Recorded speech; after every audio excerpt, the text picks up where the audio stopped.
अरविंद केजरीवाल ने जीते हुए विधायकों के साथ आज जंतर मंतर पर रैली की, शुक्रिया अदा किया जनता का, आम आदमी पार्टी की तरफ से ऐलान साथ में यह भी किया कि लोकसभा चुनाव में भी हम अपनी किस्मत आजमाएंगे, इस लड़ाई को लोकसभा चुनाव तक ले जाएंगे। इस बीच मनीष सिसोदिया की तरफ से यह भी कहा गया कि कुमार विश्वास राहुल गांधी के खिलाफ चुनाव लड़ सकते। कुमार विश्वास भी हमारे साथ हैं और साथ में उसी चुनौतियों पर सवाल हम चर्चा कर रहे हैं कि क्या बीजेपी के लिए अरविंद केजरीवाल कुछ ही सीट पर ही सही चुनौती बन सकते हैं लोकसभा चुनाव में। क्या कांग्रेस में केजरीवाल की जीत के बाद से चिंता हो रही है, मनन हो रही है, कांग्रेस में लोगों में बेचैनी है, कांग्रेस नेताओं में, और क्या अरविंद केजरीवाल कोई फैक्टर बन सकते हैं लोकसभा चुनाव में, इसी पर चर्चा कर रहे हैं। लेकिन ब्रेक के पहले हम कुछ और मुद्दे पर थे। इससे पहले हम दिल्ली पर एक बार महाबल मिश्रा जी हमारे साथ हैं। सवाल यह है कि दिल्ली में सरकार बननी चाहिए, जनता ने इसलिए वोट दिया क्योंकि एक सरकार आए, लेकिन सरकार अटक गई है, अधर में लटकी है। लग रहा है 5 महीने बाद लोकसभा चुनाव के बाद के साथ फिर से चुनाव हो।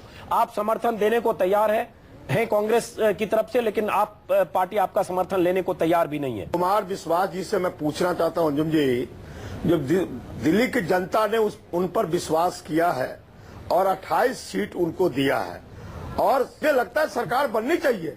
1500 करोड़ रुपया खर्च होता है चुनाव में, दोबारा नहीं, बल्कि इनको जिस तरह से इन्होंने वादाएं किया है, सरकार क्यों नहीं बनाते, मैं इनसे पूछना चाहता हूं। कुमार विश्वास जवाब दीजिए, सरकार क्यों नहीं बनाते हैं, क्यों अटका दिया आपने दिल्ली में? देखिए महाबल मिश्रा जी, आपका जो अचानक 48 घंटे में स्नेह प्राप्त हुआ है, हम जैसे गटर स्नाइप्स, हम जैसे गाजियाबाद के गैंग वाले, हम जैसे नाली के कीड़े और हम जैसे मानसून पेस्ट, वो उन पे सहन नहीं हो पा रहा है। आज स्वामी रामदेव जी ने भी हमें सुझाव दिया एक प्रेस कॉन्फ्रेंस में कि हमें कांग्रेस से मिलकर सरकार बना लेनी चाहिए। देखिए, पहला मैंडेट जो मैंने बचपन में अपने बाबा से गिनती सीखी थी, जब मैं स्कूल भी नहीं गया था, तो मुझे ये बताया गया था कि 31 जो है वो 28 के बाद आता है। तो मुझे लगता है कि शायद वो गिनती महाबल मिश्रा जी को भी याद होगी, स्वामी रामदेव जी को भी याद होगी, अरुण जेटली को भी याद होगी, और सुधांशु भाई तो बैठे, वो तो बहुत पढ़े लिखे आदमी हैं, सबसे ज्यादा पढ़े लिखे युवा लीडर्स में है भाजपा में, तो उनको भी याद होगी। तो 32 लोग उनके पास हैं और ऐसा पराक्रम ये पहले भी करते रहे हैं। लोकसभा में जिस सुखराम के पीछे भाजपा पड़े हुए थे, हिमाचल प्रदेश में उन्हीं के साथ सरकार बना ली थी, उत्तर प्रदेश में उन्हीं मायावती जी और काशीराम जी के साथ सरकार बना ली थी, जिन्होंने पवित्र जन्मभूमि के बारे में बड़ा अजीब बयान दिया था, और राजा भैया जैसे बहुत महान व्यक्ति को पहली बार मंत्री आदरणीय राजनाथ सिंह जी ने बनाया था। जिसे मुझे लगता है कि अपनी उन ऐतिहासिक यात्राओं से पुनः गुजरते हुए भारतीय जनता पार्टी दोबारा सरकार बनाएगी और अपने अनुभव और अपने कौशल का इस्तेमाल करेगी। सुधांशु जी, पहले एक बार जवाब आपसे भी बनता है, जो सरकार अटकी हुई है, और जैसा कि कुमार विश्वास ने कहा और इतिहास गवाह है, सियासत इतिहास के जो पॉलिटिकल स्टूडेंट है उन्हें पता है कि इस देश में सरकारें कैसे बनती रही हैं। पहले जोर तोड़, हॉर्स ट्रेडिंग बड़ा पॉपुलर शब्द है, और उसमें सरकारें बची है, बनी है, अल्पमत की सरकारें चली है, सारी थ्योरी है। क्यों बीजेपी डरी हुई है, क्यों बीजेपी कोशिश नहीं कर रही है? जी बिल्कुल, हम बता रहे हैं। देखिए, ऐसा है कि जनादेश का सम्मान होना चाहिए जनता की इच्छा के अनुरूप। यदि जनता ने आज यह जनादेश दिया है, बोलने दीजिए उनको, आपका समर्थन लेके बीजेपी थोड़ी सरकार यदि जनता ने यह जनादेश दिया है, जी यदि जनता ने यह जनादेश दिया है कि हमें सबसे बड़ी पार्टी और आम आदमी पार्टी को नंबर 2 की पार्टी बनाया है, हमें तो कोई समर्थन नहीं दे रहा है, तो संवैधानिक दृष्टि से हम बहुमत नहीं सिद्ध कर सकते। यदि आम आदमी पार्टी को कांग्रेस समर्थन दे रही है, तो जनादेश में जितनी शक्ति जनता ने आपको दी है उसके अनुसार संवैधानिक दायित्व का वहन करना चाहिए। अब मैं इस पे आ रहा हूं कि बीजेपी ने हॉर्स ट्रेडिंग की, जो आप बात कह रहे हैं, बीजेपी ने कभी हॉर्स ट्रेडिंग नहीं की। आज अगर यह दल बदल विधेयक बना है, हॉर्स ट्रेडिंग नहीं होने के लिए राज्यसभा में क्लियर ट्रांसपेरेंट वोटिंग हमने शुरू की, दल बदल विधेयक हम लाए, यहां तक कि याद करिए कि सांसदों को अपनी संपत्ति डिक्लेयर करना, और अपनी नहीं, अपने पति और पत्नी की संपत्ति डिक्लेयर करना, वो भी हमने शुरू किया। लेकिन आपने हॉर्स ट्रेडिंग भी बहुत की, हमने कल्याण सिंह के वक्त देखा है, अर्जुन मुंडा की सरकार में विधायक रूप भी देखा है। आप अपने राजीव गांधी की देन है। देखिए, इतिहास में न जाए, लेकिन बात ये है सुधांशु जी, बात ये है कि चाहे वो कांग्रेस हो या बीजेपी हो, मेरी बात सुन लीजिए। देखिए, दल बदल कांग्रेस ने भी करवाया।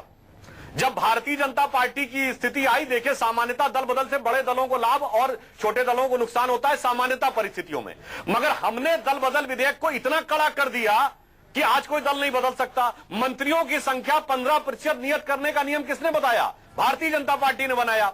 तो आदर्शवाद और शुचिता के साथ राजनीति कैसे करनी चाहिए यह भारतीय जनता पार्टी सुनने में अच्छा नहीं लग रहा है सुधांशु जी। अभी आदर्शवाद शुचिता नहीं, मैं वापस से मुद्दे पर आ रही हूँ कि क्या बीजेपी आम आदमी पार्टी के आने से डरी है? मैं बिल्कुल क्लियर कट सुधांशु जी आपसे सवाल पूछ रही हूँ, क्योंकि आप लोगों ने जिस तरीके से छोटा सा सवाल पूछ लूं। एक मिनट जरा अनुराधा जी का एक सवाल पूरा होने दीजिए, फिर आपके पास आ रहे हैं कुमार जी सुधांशु जी। देखिए जी, मैं अनुराधा जी का उत्तर देता हूं।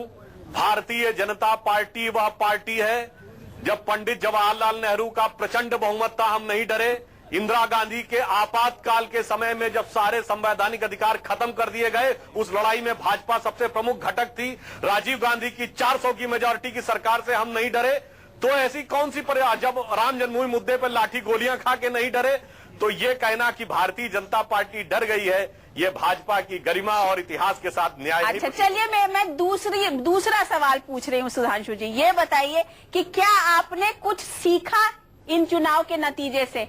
आम आदमी पार्टी से कुछ सीखा? कोई सीख? देखिए, हमने सिर्फ ये सीखा कि यदि सत्ता में रहकर कोई दल सत्ता के मद में किसी भी सीमा तक जाकर समस्त संवैधानिक एपरेटस को किनारे करता है, तो जनता का आक्रोश किसी भी दिशा में फूट सकता है, किसी भी दिशा में फूट सकता है। और कई बार वो नियंत्रित भी हो सकता है, कई बार वो अनियंत्रित होकर भी जा सकता है। यह निष्कर्ष समझना चाहिए। और जब भी कभी हमारी सत्ता आई तो हम उन संवैधानिक व्यवस्थाओं में जनता के विश्वास को पुनः बहाल करेंगे जिस अविश्वास को ध्वस्त करके कांग्रेस ने इस प्रकार की परिस्थिति का निर्माण किया है। चलिए, कम से कम पॉलिटिकल टीचर आम आदमी पार्टी आप लोगों के लिए हुई। कुमार विश्वास, आप कुछ पूछना चाह रहे हैं? मैं एक छोटा सा निवेदन सुधांशु जी से करना चाहता हूं कि जिस राजनीतिक शुचिता और मर्यादा को हमारी घोषणा के बाद कि हम बिना किसी समर्थन के रहेंगे, ना देंगे ना लेंगे, उसके लगभग शाम को आप लोगों ने कहा कि हम भी ऐसा ही करेंगे। हम उसके लिए बहुत आभारी हैं। हमने कहा 70 मैनिफेस्टो बनाएंगे, आपने भी कहा बनाएंगे, लेकिन आप बना नहीं पाए। क्या सुधांशु जी आज न्यूज 24 पर देश को यह भरोसा दिलाएंगे कि अगली बार चाहे लोकसभा हो चाहे राज्यसभा हो, किसी भी चुनाव में अगर भाजपा के वोट कम पड़ेंगे, सीटें कम पड़ेंगी, तो वो हॉर्स ट्रेडिंग नहीं करेंगे, वो अपनी पार्टी में किसी को नहीं मिलाएंगे? बहुत इंपॉर्टेंट सवाल है सुधांशु जी, जवाब दीजिए। अगर 25-50 सीटें नरेंद्र मोदी के लिए कम पड़ती है तो आप जोड़ तोड़ करेंगे या नहीं? नया गठजोड़, नया समीकरण बनाएंगे या नहीं, जिसके लिए आज आप सुचिता का हवाला दे रहे हैं? सुधांशु जी, बहुत अहम सवाल है। जिनके खिलाफ चुनाव लड़े हैं उनका समर्थन नहीं लेंगे, ये कह दीजिए। मैं आपको पूर्णतः आश्वस्त करना चाहता हूं कि भारतीय जनता पार्टी को अगले चुनाव में हमारा विश्वास है कि 272 सीटें प्राप्त होंगी। यदि किसी कारणवश ऐसा नहीं हुआ तो हम राजनीतिक उद्देश्य के आधार पर ही, राजनीतिक एजेंडे के आधार पर ही किसी के भी साथ किसी भी प्रकार की बातचीत करेंगे। ये क्या सवाल नहीं करेंगे। सुधांशु जी, आप कमिटमेंट नहीं है, जिनके खिलाफ चुनाव नहीं लेंगे। कमिटमेंट नहीं, बहुत अहम बात है। यह है कि गठबंधन की सरकारें चलती रही है। 96 में कोशिश हुई, वाजपेयी जी 13 दिन के बाद वापस लौट गए शपथ ग्रहण के बाद। 98 में दर्जन भर से ज्यादा पार्टियां थी, 99 में सरकारें बनी। क्या आप ऐसी कोशिश जो गठबंधन आपके साथ चुनाव के पहले है, चुनाव के बाद नए पार्टनर के साथ सिर्फ सरकार में आने के लिए आप करेंगे या नहीं, जिसको जोड़ तोड़ कहा जाता है सियासत में? सुधांशु जी, साफ साफ। बिल्कुल, मैं बता रहा हूं। आपने वाजपेयी जी का याद दिलाया। 1999 में हमारी सरकार एक वोट से गिरी थी।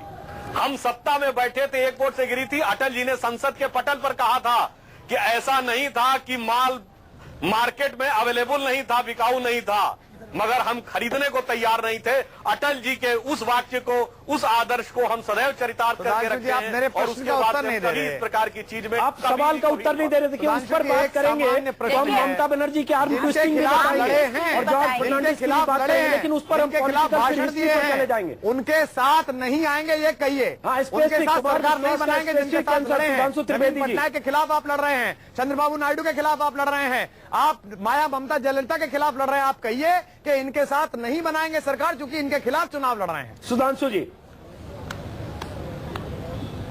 जी, मैं कुमार विश्वास जी को एक चीज याद दिलाना चाहता हूं, जो मैंने कहा बहुत सी चीजें राजनीतिक अनुभव से आती हैं।